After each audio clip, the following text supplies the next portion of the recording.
So yung mga kabiyaya, mga kakwela, isang mabiyayang araw po sa ating lahat.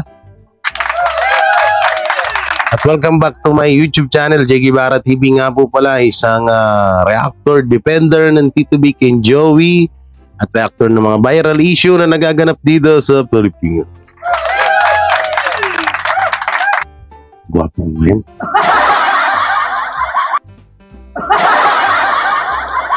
Nakakainis. Ba't pag bagong ligo lang ako gwapo? No, ba't nga ganun, no? Pag bagong ligo ka, feeling mo gwapo-gwapo mo. Ano nga to na? Parang kuminis yung mukha ko ng bahagya eh. Oh, nakalibays pa. Ito yung ano eh. Ito yung may nagbigay sa akin ito eh. Isang kilalang personalidad sa showbiz. Sabi niya, G, dalawang kulay ito. Yung isa, ito yung may pagka-green, tas yung isa yung gray. Shoutout sa'yo. So yun, mag-usapan natin ito mga kabiyaya, mga Dabarkads. Itong isang, ewan ko ba sa inyo? Ba't yung ginagawa to? Alam nyo, nakakatanga lang na kami sa tinagal na rin namin na nagde-depend sa pagtatanggol sa Tito Vic and Joey at kung saan-saan na tayo na nakarating na pahina nitong issue ng trademark Night Bulaga at Tape INC at versus TBJ, ni minsan hindi lumabas sa bunganga naming mga vlogger to. Yung mga itong salita, yung may mamatay ka na sana, mabundol ka sana. Hindi nyo hindi nyo ni minsan narinig sa amin to. So ito pag-usapan natin. Pero ito, sure ako, sureball to. Sureball na makakasuhan to. Sureball na makakasuhan to si tatay. At ito, pakinggan na rin ito. Marami pa tayong mga papanorin dito. Ito, may lilinawin din tayo dito, no? Yung kay Ryan Agoncillo. May issue kasi na di ko alam kung kaninong pakanatong istorya na to. At parang umaalog-alog yung ring light natin. Lumindol ba? Di kaya umutot si Arn. No, may mga kasi dito na about po kay Ryan Agoncillo na issue na di ko alam kung eto naman kasi hindi naman to dapat bigyan ng issue pero kailangan ginagawa nila ng issue para may mapag-usapan. At idagdag na rin natin tong kay Joey De Leon, binastos daw ang title ng Tape INC. Sino na naman kaya to? O siyempre, bago natin to at ito pa pala, pinaka-huling-huling pag-uusapan natin ay isang tao na humihiling na malapit na daw, may isa daw sa Tito Vic and Joey ang malapit nang mawala. Wag naman sana, no? Pero yan yung huli natin pag-uusapan. So syempre, bago natin ito simulan, don't forget to like, share, comment, and subscribe sa ating YouTube channel at pindot na lang din po yung bell button para lagi tayo updated sa ating mga video araw-araw. Ayusin ko nga lang yung electric fan ko. Tawag dito. Maalog-alog yun, Yan, okay na siguro. Okay na. Hindi na maalog-alog. No? So, okay naman na, no? Hindi na maalog-alog. Gala ko kasi kanina lumilindol eh. So, nakita tuloy yung ko. Kita tuloy yung shirt ko. Alam nyo kami mga reactor, pang taas lang talaga yung inaayusan namin. Sa baba minsan naka-boxer lang kami. Diba Crisulo? Putol? Si Crisulo minsan naka-brief lang yan eh. Lalo na si Jake Magnus, nakatibak, tsaka si Tita Messi. Kasi nagbi-video call kami. Nakaupo siya dun sa pinagbablogin niya, si Crisulo. Minsan nakikita namin, naka-brief lang yun. Oh, dating puti, dilaw na ngayon.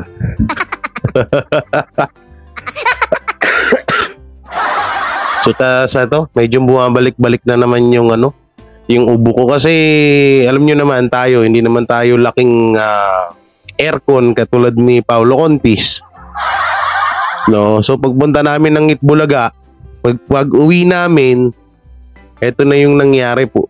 May na ako, may ubot sipon na. Dahil sa lakas ng aircon sa sasakyan. Tapos lakas pa ng aircon sa TV5 sa studio ng Itbulaga. Kaya medyo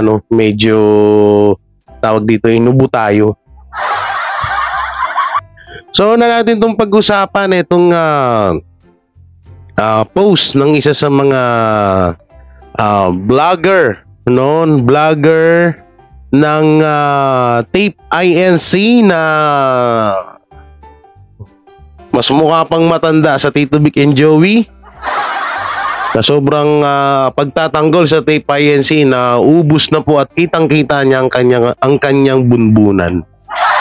So ito po, makikita nyo dyan sa screen yung sinabi ni Eto Ang True nila. Yeah, shoutout sa Eto sa page ng Eto Ang True Yan. So unahin natin tong sinabi niya dito. Sabi nila ni Lakay, si Lakay yung minsan kasama ni ni Model of Maynila, yung kailan ba yung parang basta na nakikita to sa video ni Model. Bakit lagi nilang kinakabit ang Tape INC sa show nila? Di ba magre-rate yung show sa TV5 basta ako sa tahanang pinakamasaya? About dun sa magre-rate. Ha? Paano kinakabit? Paano ikinakabit yung show nyo sa show ng Itbulaga? Paano mo nasabi yun? What did you say? Ha? What do you Panochi.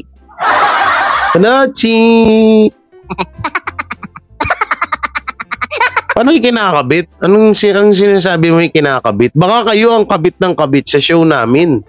Sa show ng Itbulaga. Walang nga pati nga yung isa-isang video natin pag-usapan yung QR code na yung mga hinayupak na yan, may Itbulaga pa rin. Kayo nga mapahanggang ngayon nasa QR code nyo pa yung yung pangalang Itbulaga. Ewan ko na lang kung anong action doon ng kampo ng Tito Vic and Joey, pero sa malamang may yan. Kasi bawal na nilang gamitin yan Oo. Akala ko ba yung sinasabi ni Ted tawag dito. Ano ba yung sinabi ni Ted? Nakalimutan ko. Isinoli na nila ang titulong Itbulaga, pero bakit pa daw sila binabash? O tingnan nyo sa QR code nila, nandyan pa rin yung yung logo ng Itbulaga. Anak ng waiting kayo. So yan, dito tayo sa sinabi ni Eto Ang True. Anong pakialam namin sa Tape INC nyong kurap? Kurap ba to basa dito? Alias Boy No na Mongoloid. Hoy, bad yun huwag kayong mag-ano ng Mongoloid, mga ganyan na salita kasi may mga tayo excuse me, di namin sila kailangan, may TBJ kami, mas sikat at may napatunayan na kaysa sa mga bugok nyong mga host at producer dyan, Leche, headbutt ko noo mo headbutt ko noo mong malapad. Sino nga ba yung kumakabit ang Tape INC baon TBJ? Tingin ko tape kasi sa QR code. Yan na nga sinasabi ko sa QR code. QR code pa lang napatunayan na nakakabit pa rin ng Itbulaga at EB. So sino ang gagamit? Sino ang gagawin mong sinungaling, kami o ikaw? Dito yung may mga comment. Ito po yun yung sa QR code makikita nyo, yan po yun tapos yung sa taas naka-EB EB QR code registration.com. Tingnan mo pero sa ibang video natin panoorin yan. Oh, so ito, sumagot si Lakay. Not valid po ang ipinagbabawal po ay EB at IT Bulaga po na gamitin. Eh ano ba yung nakalagay dun? Bobo ata ito. Ano ba yung nakalagay dun? EB, QR code, ayun yung hindi bawal. Ano bang meaning ng EB? Tigil mo ako, Nochi ah. Oo, sira ulo. Sabihin nyo kami na ikikabit sa inyo. What? Sira ulo itong mga to. Wala nga kayong creativity sa sarili nyo. Tignan nyo yung ano nyo, kabago ba?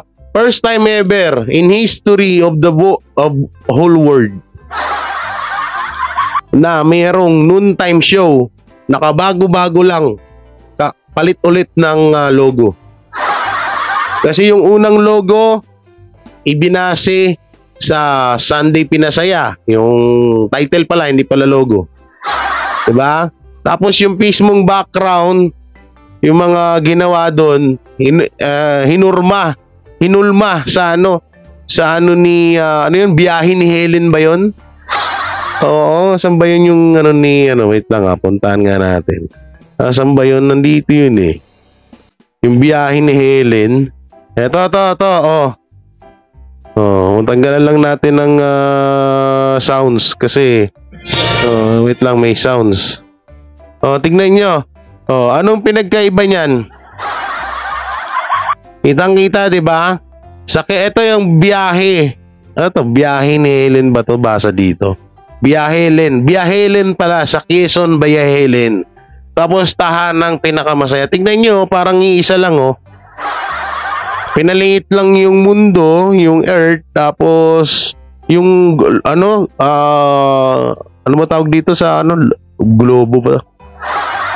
Tapos yan may mga ganun-ganon, yung jeep, yung bahay, hindi wala man lang ka-effort eh. Oh, biyahe Helen, yan. March, nagboto ng March 21, 2023. Tapos tahanan pinakamasaya December 8, 2023. O dito may kita nyo, 'di ba? Halos parehas sa parehas. Tapos ngayon pinalitan na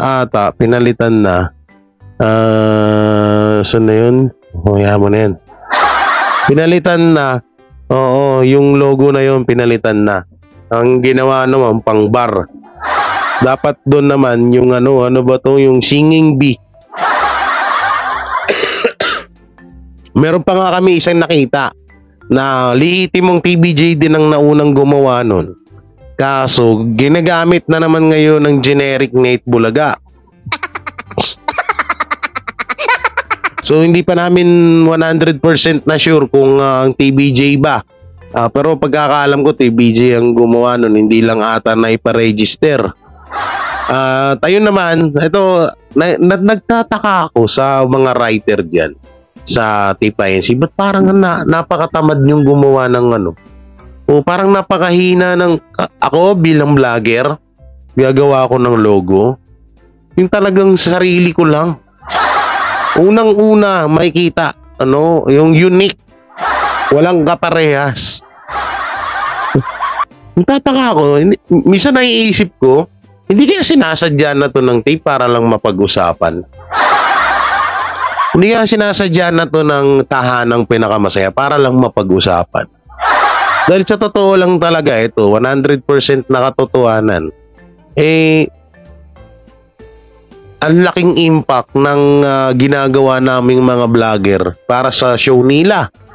Alam niyo kung bakit? Dito napopromote namin sila eh. Oo, totoo yan. Kasi alam nila kapag sabi na gayahin natin kay biyahe ni Helen. Napag-uusapan na naman tayo. Trending na naman tayo. No? Ayun yung yun yung parang nakikita ko eh. Kasi isipin mo bilang isa kang ano bang tawag dyan sa gumagawa ng logo na yan? Nakalimutan ko. Graphic designer ba? Tama, no? O, bilang isang graphic designer ba? Ay, comment nyo nga dyan. Pero yun ang pagkakalam ko. Graphic designer, no? Dapat gagawa ka ng unique. Gagawa ka ng ng tawag dito. Gawa ka ng sa sarili mong gawa. Etong sa tahanang pinakamasaya, kahit sa cellphone ko, kaya kong gawin to eh. No, yung logo na to, yung hindi ko lang magagawa dito yun. Kahit yung mga paglabas-labas nito, kaya kong edit to eh. Wala nang posible ngayon, kahit cellphone yung hawak mo, gamit mo. Nagtataka lang ako sa tape no, parang sinasadya na nila, no? Para lang mapag-usapan sila. Tapos kakasasabihin nyo, kami pa yung kami pa yung nakikikabit sa inyo, anak ng tinapa kayo na 13 ang paa. May ba? May tinaba bang may paa? Meron bang ganun? So panoorin naman natin to. Etong tawag dito. Tayo na naman lumabas. Naku po, wala na naman tayong internet. Visit na yan talaga. Laki-laki ng binabayaran, walang internet, no? Minsan nakakainis sa wifi. Laki-laki ng binabayaran mo, wala namang internet. So ito, pag-usapan natin. Ito, panoorin natin tong reaction ni Rendon mapatungkol dyan sa logo na yan ng tahanang pinakamasaya na yan. Masayahan ba kaya si Rendon? Tahanang pinakamasaya. Ang hirap tandaan eh. Tahanang pinakamasaya. Baguhin nyo na yan hanggat may oras pa kayo dahil hindi ako masaya sa title. Ang pangit eh. Nakakaiyak sa buong Pilipinas na yan ang title ninyo. Lalo kayong pagtatawanan ni Joey De Leon yan eh. Pinagtatanggol ko kayo. Tapos biglang ganyan yung title nyo, nadismaya talaga ako dyan. Kilala ko po si Brother Yorme. Nakausap ko na po siya at kabait po siyang tao. Wala pong personalan, Yorme. Okay? Sa mga tao, nagbago na po ako. Totoo po yun. Wala kaming pakialam. Siyempre, pangit eh. Kahit naman nagbago na ako eh. Pangit talaga eh. Diba? Bakit ba nagbago ka, nagpakabait ka na, hindi mo na alam kung ano yung pangit at maganda. Hindi po ako nangaaway dito. Yun nga, nagbago na tayo eh. Pero alam ko pa rin yung pangit at maganda. Huwag niyo pong ipagpipilit na pangit yan, gawin yung maganda. Pangit talaga eh. Amo, inaano na naman ako na. Ay, sinusunod-sunod yung pangit ah. Pangit po talaga. Baguhin nyo naman yan habang may oras pa kayo. Baka ilang linggo na lang yan. Wag naman sana. Wag naman sana. Siyempre, kahit naman ganyan si Paulo Contis, kahit hindi ako approve sa kanya, siyempre, trabaho yan eh. Di ba? May maraming pamilya yan eh. Si Paulo eh, di ba?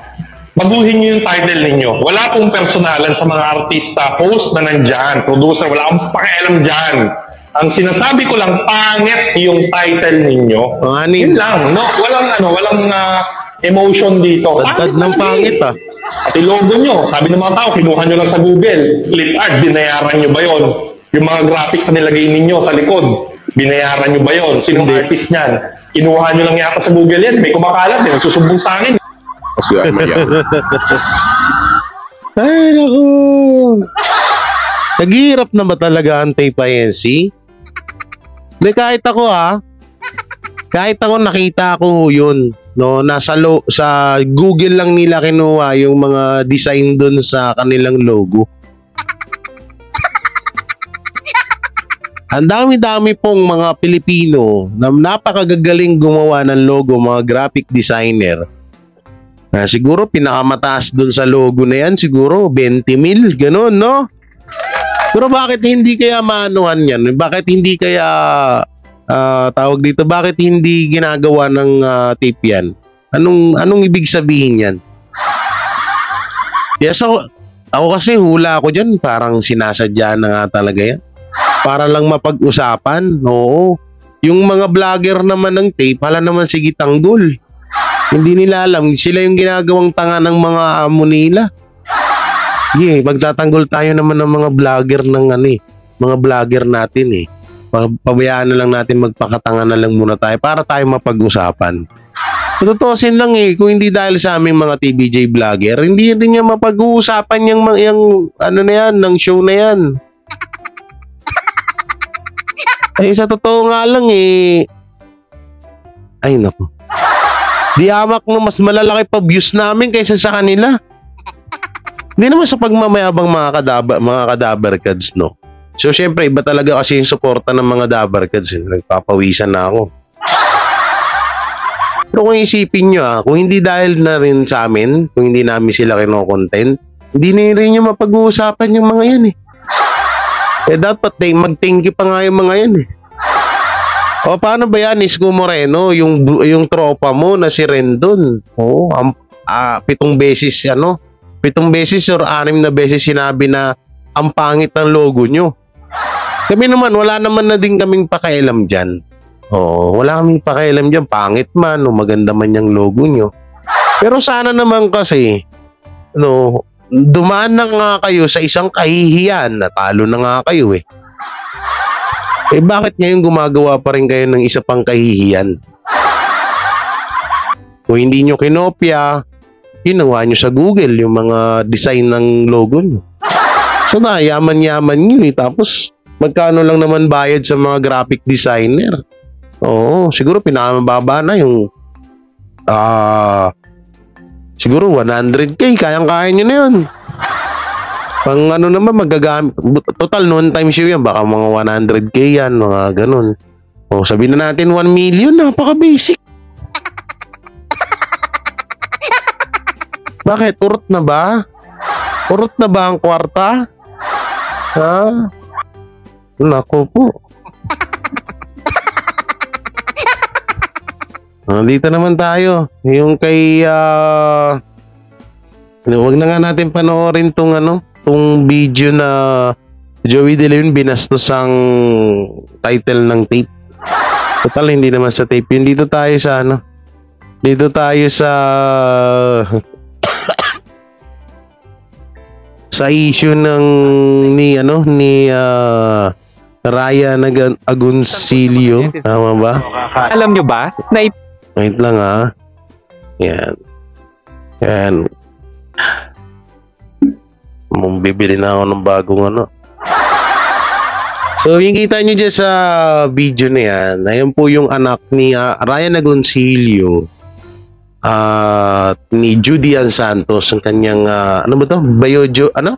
Tawag dun? Biological daughter. Ngayon, nagkaka-issue dyan, na napanood ko lang din kagabi, na kahit pa ulit-ulitin kong panoorin, wala naman kasing dapat ika-issue dyan sa ganyan, no? Okay, panoorin natin para lubos nyo maunawaan. mga netizen si Ryan Agoncillo? Sa isang video kasi na kung saan nagkikis sa lips si Ryan Agoncillo at ang kanilang panganay na si Johan ay maraming netizens na pamuuna rito dahil hindi na raw bata si Johan. Naging mainit kasi na usapin sa isang FB reel ang pagkikis sa lips ng panganay na anak ni Judy Ann Santos at Ryan Agoncillo na si Johan na naging 18 na noong November 2022.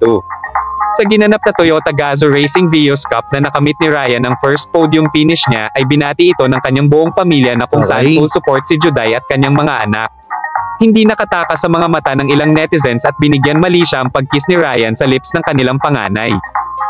Para sa ilang netizens, hindi raw nararapat na hinahalikan pa si Johan ni Ryan dahil bukod sa hindi naman siya ang biological father ni Johan ay pangit daw itong tingnan.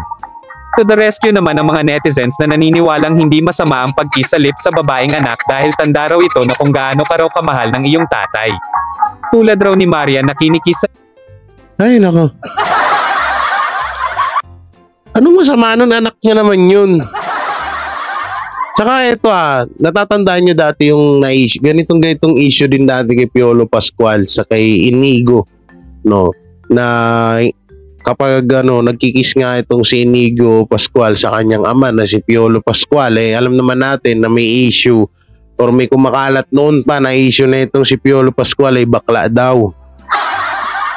So nakikita ng mga tao kapag sa mga taping, sa mga kung ano-ano na magkasamang mag-amay, kumikis nga ito bago umalis or magkita, ganun.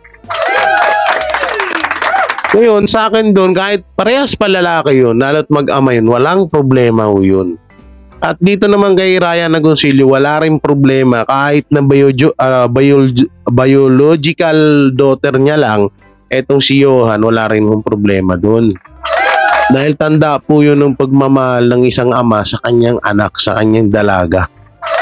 At nakita nyo naman na yung anak mismo yung humahalik sa kanyang ama. So, walang problema yun. Kahit na si Ryan pa yung humalik dun sa anak niya yun. Andun pa yung asawa niya, andun yung nanay niya, andun si Juday. Ano ba namang... Diba naman yung gagawa niyo pa ng issue? Palibasa kasi kayo, ay dun sa mga nagko-commenta ng mga netizen, palibasa kasi kayo, siguro ang pinapasalubong nyo sa mga magulang nyo, kaya sa anak nyo, baka sapok. Baka sapok. O baka suntok, o kaya bunganga agad. Uwi ka dito, ano oras ka na nagabi, magpuyat ka na naman, nakakain ka, tapos ayos ka na naman. O ganun siguro yung laging yung binubungad sa mga anak nyo. Eh, ibahin nyo sila, oo. Tsaka hindi malaswa yun, walang malaswaho dun. Yung mga utak nyo, palibasa mga utak nyo, porke tahalik kayo sa isang jowa nyo na agad eh. Oo. Minsan yung pagiging sensitive natin ilugar, ha? Hindi yung porket nakita nyo lang nagkiss si Johan, porket dalaga na yan, kahit pa tumanda pa yan at kahit umidad pa ng ilang taon niya si Johan at si Agoncillo ay naka-wheelchair at lolo na, no? Ay kahit humalik pa yan sa labi ni Ryan, walang problema nyo dahil tatay niya yan, magulang niya yan. Kaya lang nag-iisip ng mga pangit yan sa mga alam nyo sa mga tsaka ito sa mga kilalang personalidad, sa mga medyo mga may kahit hindi mayaman eh. Tito yung tsuhing ko na si Oslick Ibarra, yung panganay nga, nagkikis yan sa lips niyan bago yan. Oo, hindi, puro walang mali siya dun. Ang dami ko rin nakikita, na ganyan. Walang mali siya, yung tanda ng pagmamahal ng isang ama yun sa kanyang anak. Buti sana ko yung kiss talagang laplapan, doon na kayo magtaka. Oo, smack lang yun, talagang ganun. Di ba? Minsan may mga lolo't lola tayo, nahalikan pa natin sa sa mga ganito, dito. May mga dalawang lalaki nga sa ibang bansa nga, di ba? Imbis na magkamayan, ano bang lugar yun, yung beso-beso? Pag nagkikita sila, nagbibeso-beso sila. Oo, may akong bansa na yun eh. Pag nagkikita sila, lalaki man o babae o basta nagbibeso-beso sila lahat. So, wala namang problema dun. Tignan nyo tong kay Marian, panoorin natin to. At pati ang sikat na vlogger na si Zainab Haraik ay kinikis din ng kanyang tatay sa lips. At marami pang artista ang gumagawa nito. Ano ang masasabi nyo sa isyong ito? Dapat na bang tigilan na ni Ryan ang pagkiss sa kanilang panganay na si Johan? Anak niya yun mga siraulo. Palibasa kayo kapag halimbawa siguro yung anak nyo, no? Pag kinikiss nyo yung mga anak nyo pag sinasalubong nyo yung mga anak nyo, bunganga o sampal yung binibigay nyo. Pagkagising, sabihin ng anak niya, "Good morning, mama. Magugas ka ng pinggan."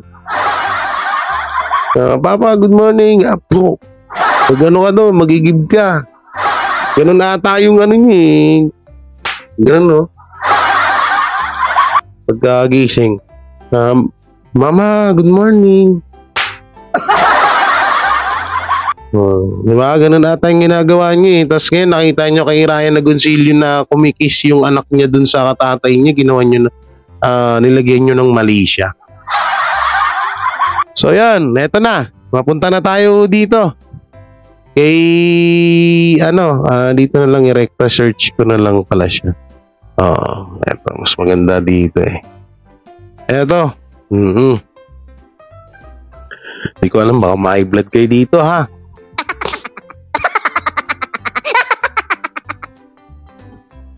Ang lalaking, yan. Makikita nyo dyan sa screen. Suglan tayo rito ng konti para malawak-lawak yung space dito.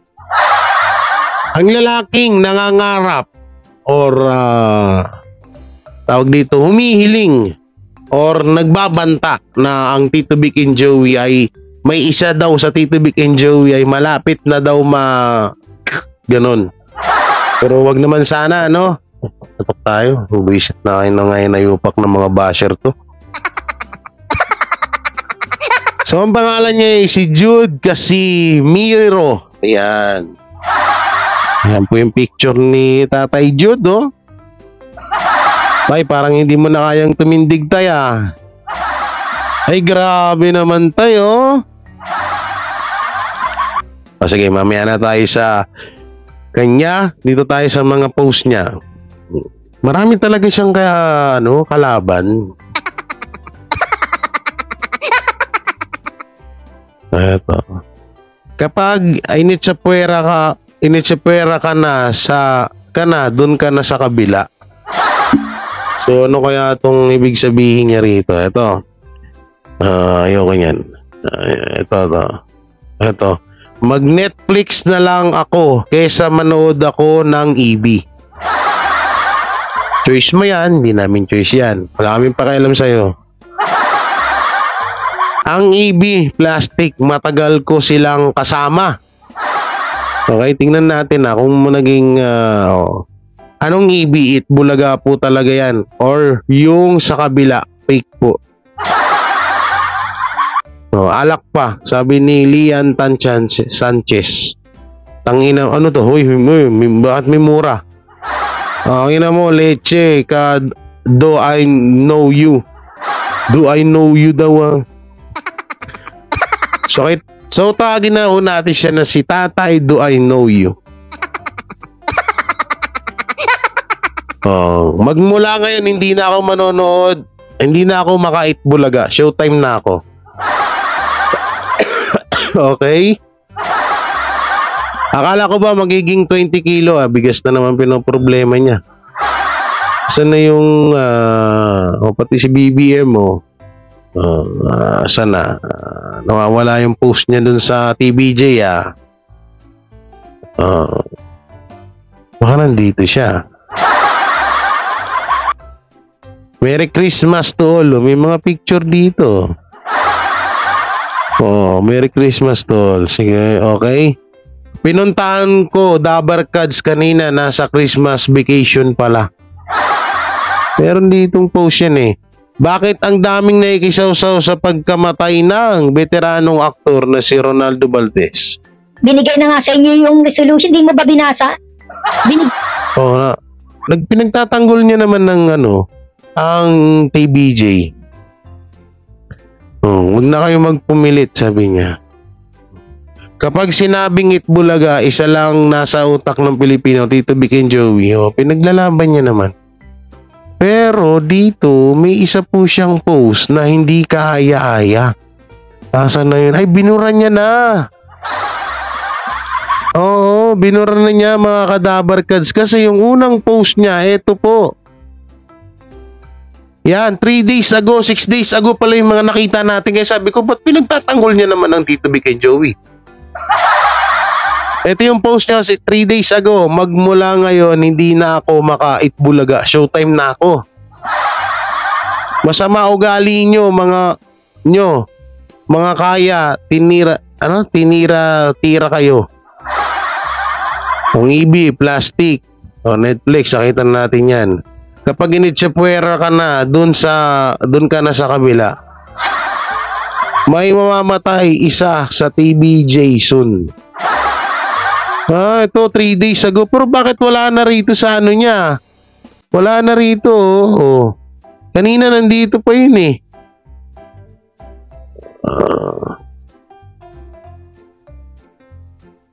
tingnan natin. Baka inedit niya wala na. Binura niya na. Natakot. Siguro napanood yung mga upload. Wala na Pero nandito pa yan, bro. Tatay, yan ang liwanag nung sinabi mo. Just wait to sickness. Okay, sickness. Okay.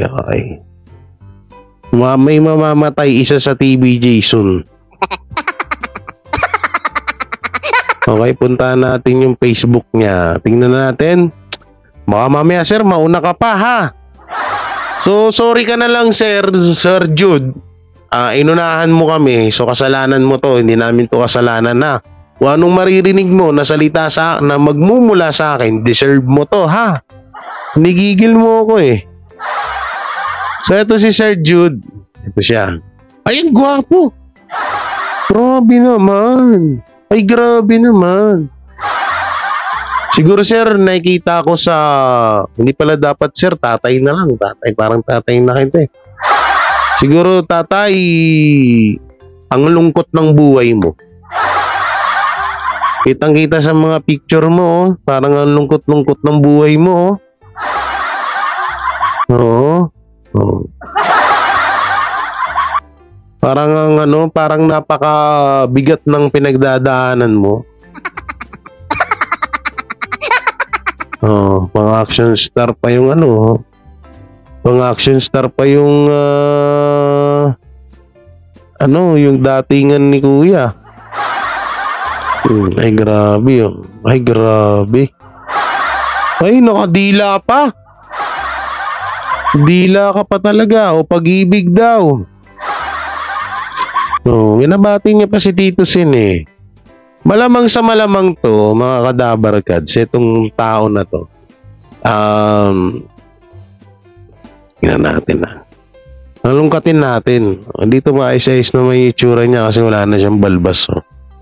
Tingnan natin baka fanatic, baka trabahador to or dating staff to ng TBJ, no? Or kung stop ba ito ng Tape INC? Kaso may edad ka na. Ayaw ng alusos na may mga edad dun sa programa nila. Ano to? So wala naman. Wala namang iba dito. Ano to? Yung old pick oh. Oh, Joey De Leon, Tito Dolphy, Panchito, Bossing Big. Okay. So, wala namang iba na siyang picture, kundi yun lang. Parang kilala ko to. Oh. Sir Spencer Lacali, ikaw ba to? Sir Spencer, kahawig mo siya dito.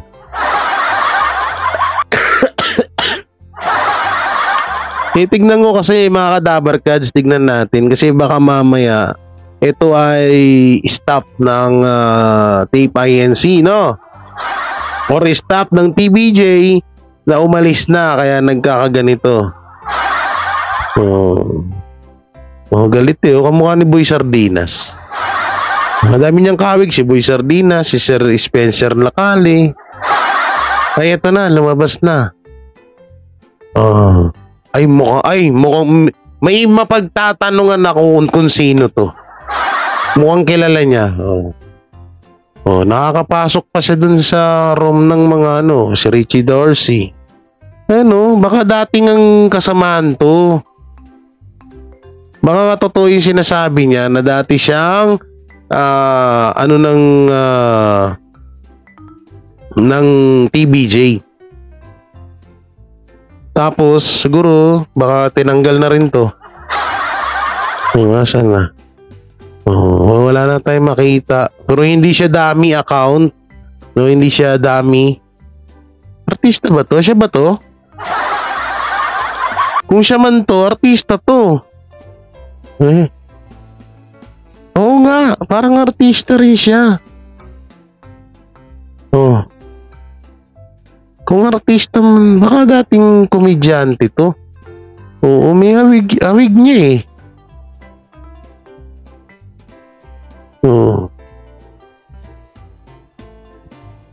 Hawig niya naman yung dito maayos-ayos pa siya. Ilang taon na to? Ilang date? Walang nakalagay na date. Baka dating nga to. Kamukha niya si BBM din. Si pala, si FLM. Pwede niya rin hawig niya rin. Alam siya kahawig, no? Oo, kamukha niya si BBM, di ba? Ay, si BBM na pala yun. Just legend are born in August 15. Wala kaming pakialam sa'yo. So, di ko alam kung anong galit niya. sa Tito Vic and Joey na bakit siya ganito, no? Hindi natin masyadong alam. Maaari din baka isa siya sa fans na halimbawa dumaan yung Tito Vic. May mga ganitong pangyayari. Halimbawa dumaan ng Tito Vic and Joey, kumaway-kaway siya, hindi siya napansin. May mga fans na nagagalit sa ganun. Sabihin ay suplado naman ito, gito ganyan. Meron mga nagagait na gano'n, ng mga fans na hindi napapansin agad sa kahit na alam naman niya na napakaraming tao. Buti sana kung siya lang yun nandun lang doon sa mismong daanan ng mga artista na para pansinin siya. Pero eto lang nakakalungkot dito na parang hinihiling niya na may mamamatay sa Tito Vic and Joey. Soon daw, soon. Sa tingin ko sa'yo tay, parang mauuna ka pa eh. Oo, parang amput sa putla mong yan. Hindi ko naman sa pinapanalangin, no? Hindi naman, katukin nga natin. Hindi naman tayo ganung tao at never naman natin yung ginagawa.